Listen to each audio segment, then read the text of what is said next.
You're listening to the Veterinary Innovation Podcast.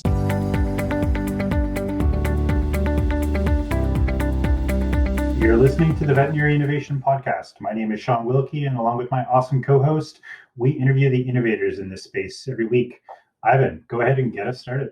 Hi, I'm Ivan Zach, and I am happy to introduce you to Dr. Ben Sweeney. What we're going to talk about is locum work during COVID-19. On the business side, he's a founder and managing director of Simple Locums. He's a host of Vet Chat podcast.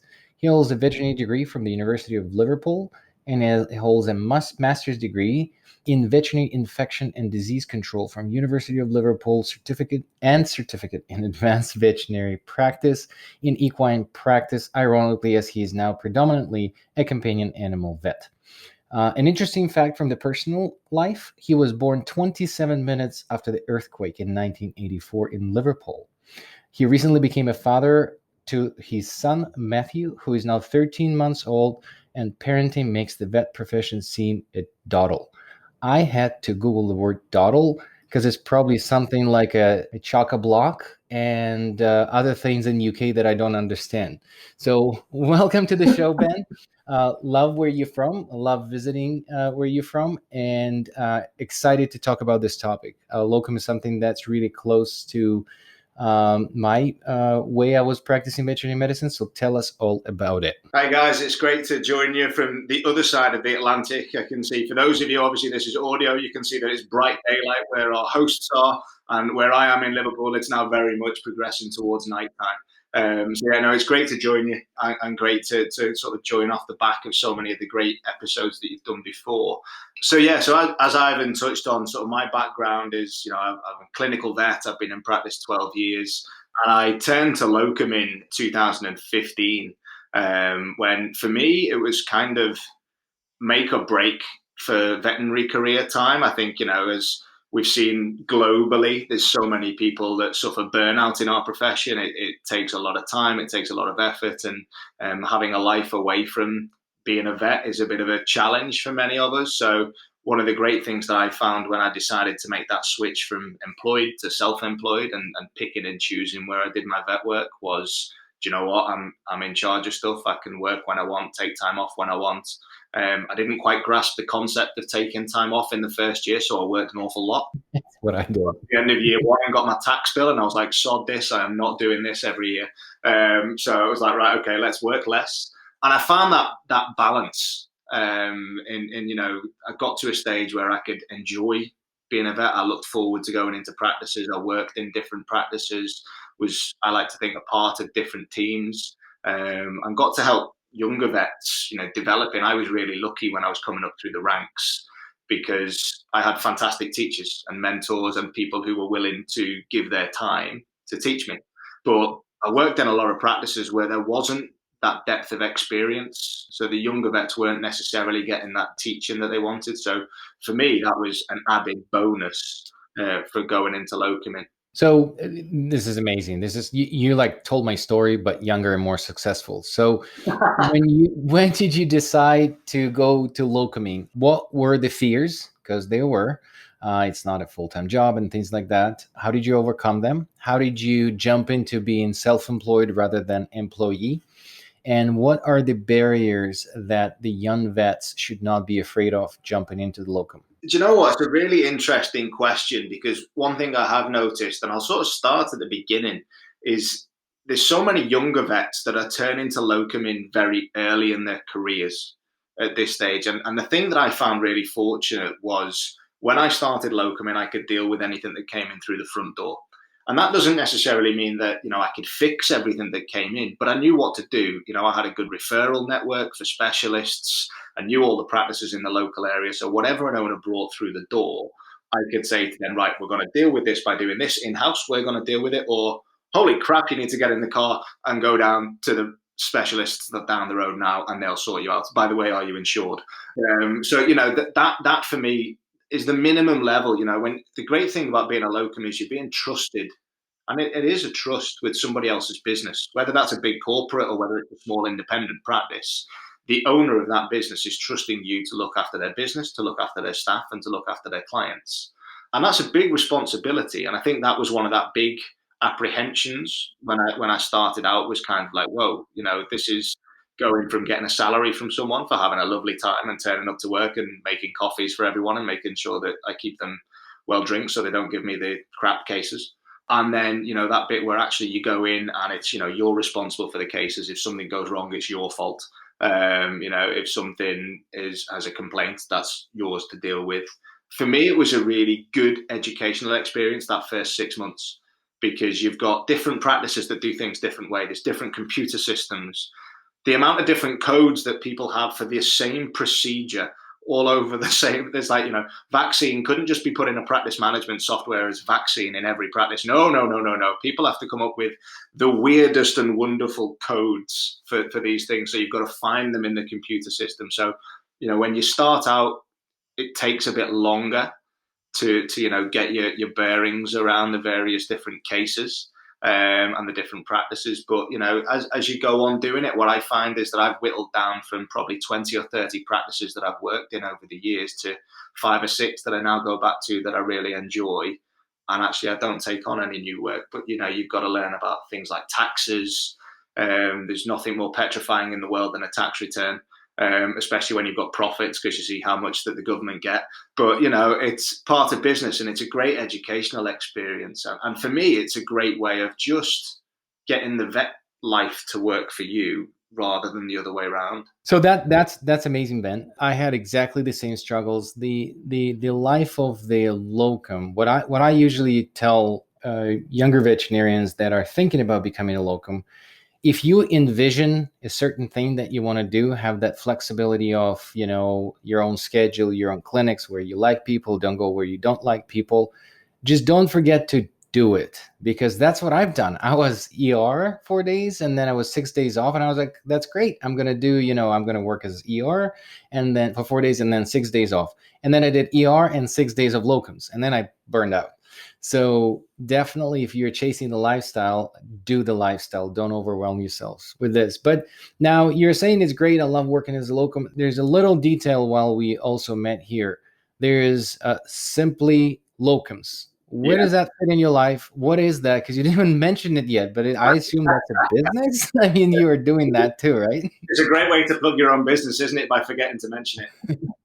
As is always the case with so many interesting business ideas, is I went to the pub one Friday night, had a few beers, wrote down a few ideas, and turned to my then girlfriend, now wife, and said, right, we're going to do this as a business. Who looked at me in that sort of truly sympathetic way that only a girlfriend can look at their drunk partner and kind of go, okay, pumpkin, we'll see if you're still talking about this in a few days. Tomorrow morning. The idea with Simply Locum for me was that traditionally, if you look back 30 years, there was no such thing as recruitment companies in the veterinary sphere. It was all word of mouth. It was who knew who, and it was, a community endeavor. You were lucky to find a job when you graduated. And then sort of things have switched in the last 30 years. And certainly in the UK, there were 10, 20, then 30, then 60 different sort of recruitment companies. And some were good, some were bad, some were terrible, some were brilliant. And generally speaking, if you found one that worked for you, it was brilliant. But for me, there was never any true transparency and direct connection. I'm a huge believer that the vet community nationally and globally is great. We all tend to look out for one another, especially when we're at conferences and one of us is really drunk. The other people make sure they get home okay. But it's one of them things where, for me, if I'm going to go and work for someone, I want to have spoken to that person directly. And I sort of got a bit frustrated with the middleman. It's like when you're buying a house, you hate that, estate agent or realtor in the States where it's just like, we can get them up to this price or we can do this price. It's like, just let me speak to them directly and eyeball them. I'm a bit old fashioned when it comes to business like that. I want to look someone in the eye and say, I'll do this for you. Let's make a deal. And that's what I wanted to get the veterinary profession to. So Simply Locums was basically a digital platform for vets, nurses and practices to meet directly and hook up and connect, whether that's for permanent jobs, whether it's for locum work. it was very sort of utopian as an idea. And then that idea became a business. And then I was like, okay, what the hell do I do now? So you said this is directly. What's the business model like then? If you're connecting them directly, where do you get paid? So how does that work? Yeah, so fortunately, I sold the business to another Liverpool-based veterinary business last year. So I get paid by a salary now, which makes life so much simpler. But before then, when I was building the business up in the early days, I wanted to create something that ran itself. So we needed to make money, as you say, somewhere. Every business has got to make money. Rightly so. A few people said to me, don't just give away stuff for free. There's much more value in charging them something and giving them something for that fee. So we make our money from practices. Practices pay an annual membership fee, and then that annual membership fee gives them unlimited access to the platform. So it's a flat fee. So in the UK, it's £500 per practice per year. If they use 10 days, if they use 150 days, it's the same fee. And traditionally, agencies would charge a day rate to practices. So it was disruptive in its pricing structure. It was disruptive in its sort of ideals of how we connected the members of the community. So yeah, that's where we made our money. And then someone came along who's another Scouse vet who has a CPD business, and said, look, we think CPD and recruitment are the areas where the profession and the practices need the most support. We'd like to bring you on board. And at that time, I was running Simply Locums between doing consults and operations. So my week became 100 hours long, and my wife became 3 months and then 6 months pregnant. And then it was kind of like, okay, we need to give this a real go. So the company I sold to it put a lot of infrastructure and investment into it, which, I'm eternally grateful for, because I was a first-time founder.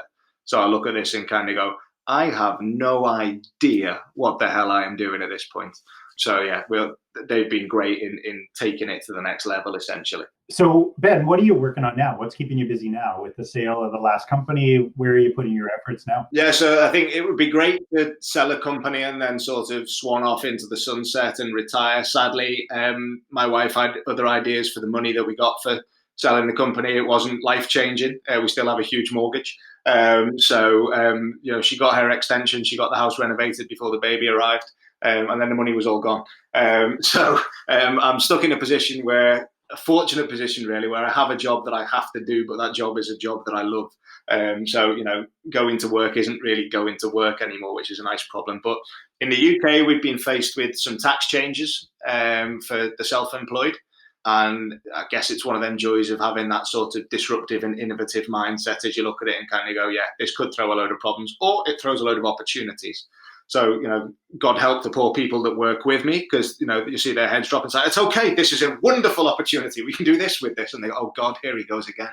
But now we're at a point where we need to look at how we can support the locums better, because it's becoming harder for them to work as truly self-employed individuals. So we're creating a payments vehicle where they're actually employed by us, but they still have all of the flexibility to work as a locum. They don't have any set shifts by us. We give them all of the benefits of employment, like holiday pay, maternity pay, paternity pay. And I remember the look on the board's face when I first presented this opportunity to them. And they turned around and said, what? I said that we'll crunch the numbers. I know it'll work, because actually I maintain if you're developing a service that looks after people, then that loyalty remains there. They can work. They don't have to book the work through us. They book the work off their own back. They can go to their favorite practices. We simply give them a payments vehicle. So that enables us to survive in this sort of new shape locum world for the sort of April 21 onwards.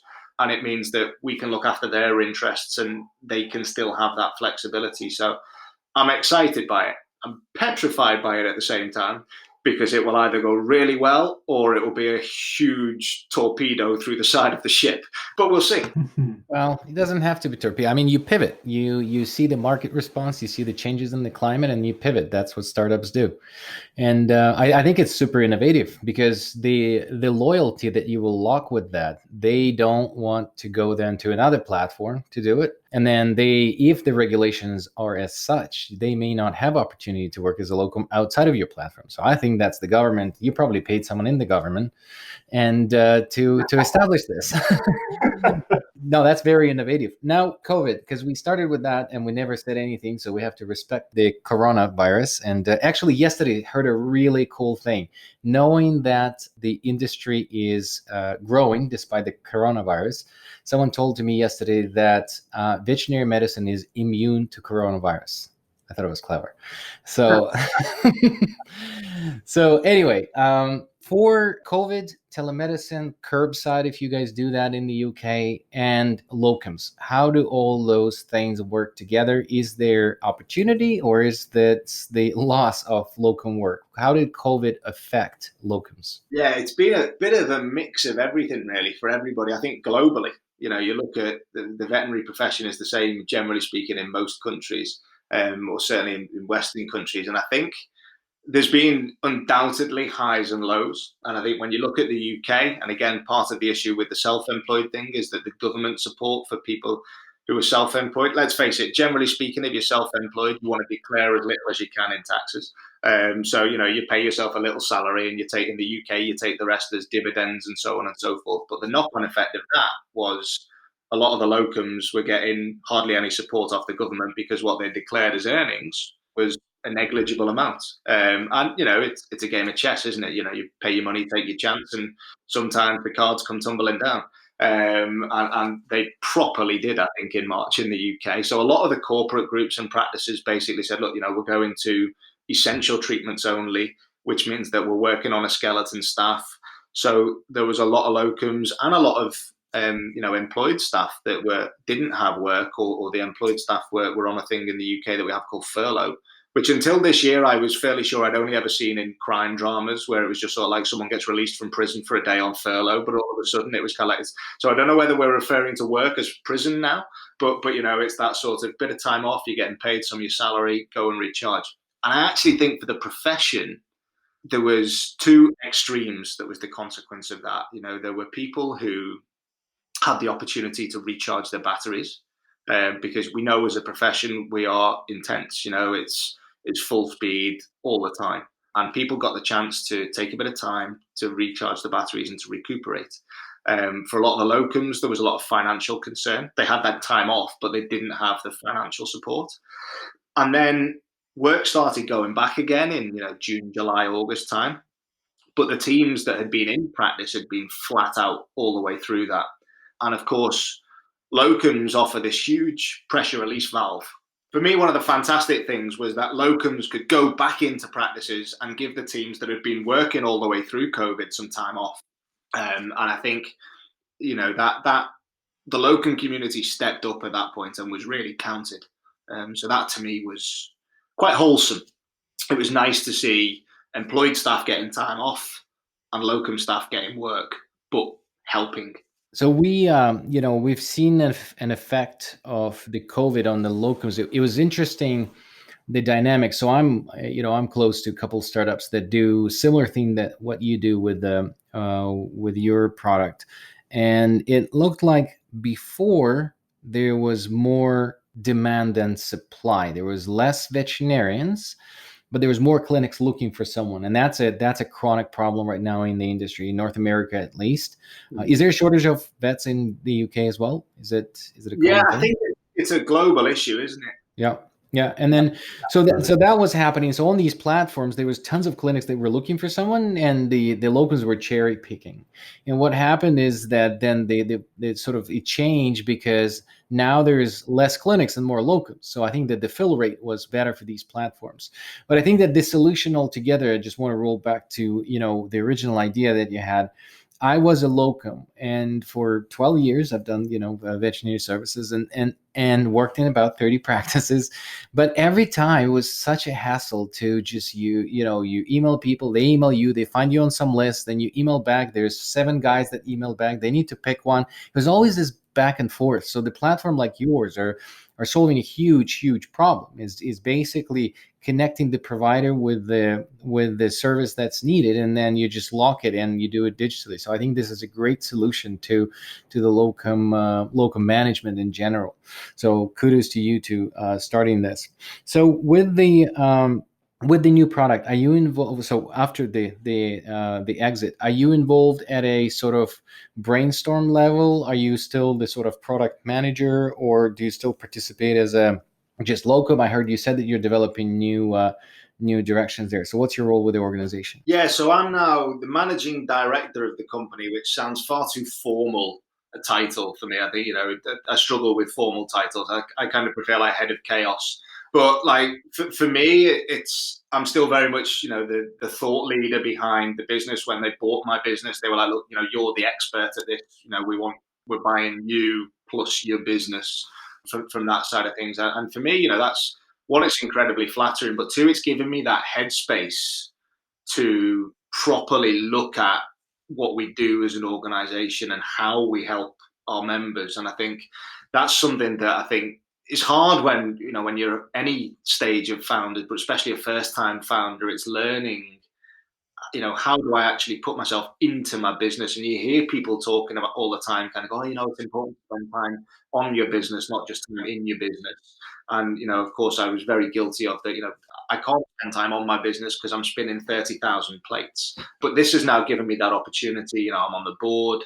I'm a shareholder in the company that bought mine. So, for me, I think it's that collaborative relationship between both businesses. We see what they've done and what they've done well and poorly. They see what we've done and what we've done well and poorly. And I think having those learnings is great. But the biggest thing it's given me the opportunity to is to actually just liaise more with our members and to find out what they want, how we can make things work for them. Like this whole, payments platform has come off chats with them to say, look, what do you like about your existing solutions? What do you not like? What would you prefer? And I think that's something that every founder and every startup needs to look at. Is going, it's great being a founder and sitting there kind of going, that's great. I've got this idea, this idea, this idea. But if you're the only one in the world who thinks that's a decent idea, then it's going to be a pretty short-lived startup. And for me, that's the great thing now, is just being able to speak to so many and get so many insights so that we can drive it in the right direction. Yeah, it's really, really interesting, Ben. As always, every episode, it's so funny. I felt like I've been so quiet this episode, but it's been a lot of the things that I wanted to ask you, I asked you when I was on your podcast. So a little plug for Vet Chat podcast there, and the great work that you guys do.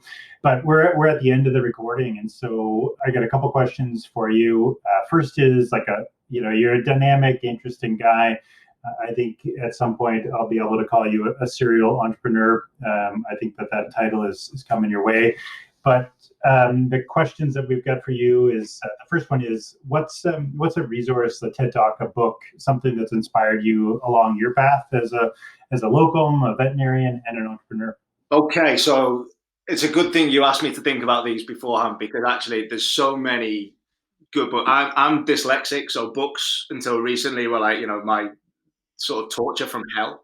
Until Audible was invented, it was incredible. So they go, right, sit in the car and I'll listen to a book. That way I've got my fill. There's a book called Hooked, and I'm sure I will get the guy's name wrong. It's Eyal, or it's Nir, and then his surname is Eyal. How it is pronounced is beyond me. Maybe it's Naya Ale or something like that. Is called How to Build Habit-Forming Products. And for me, I mean, God, it sounds the dullest book you could ever imagine, but it's really fascinating to learn about people's behaviors and how we create something that doesn't just help them, but becomes something that they don't even think about using. And that to me is just, it's the fact that there is actually an art and a science to doing this is petrifying, because you think, how many things do I use that is a result of this? But really exciting to think actually there is a template for following it. And then actually probably the TED Talk is one of the very first ones I ever listened to. It's from way back in 2010 by a guy called Conley, and it's called Measuring What Makes Life Worthwhile. And obviously it sounds quite deep and philosophical for a veterinary podcast, but I think for me it's important. Anyone can do well in business and anyone can make money, but to me it's, why are you doing what you do? I love what I do because I get to build this huge network of vets and nurses and liaise with them and have a positive impact on their life. And you sit there thinking, do you know what? How blessed?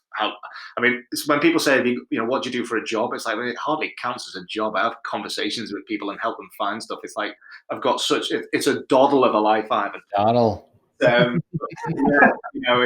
It's great fun, and I think that to me is what makes life worthwhile, and it's different for everybody.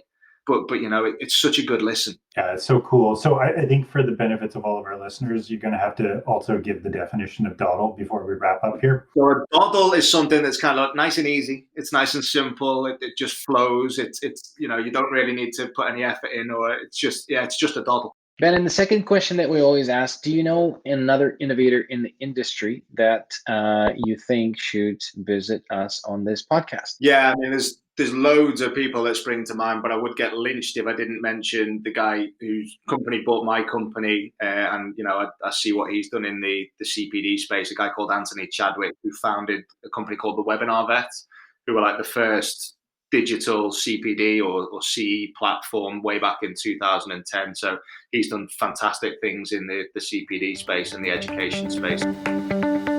Thank you so much for listening to the Veterinary Innovation Podcast. If you want to hear about our new episodes, please follow us on any social media channel.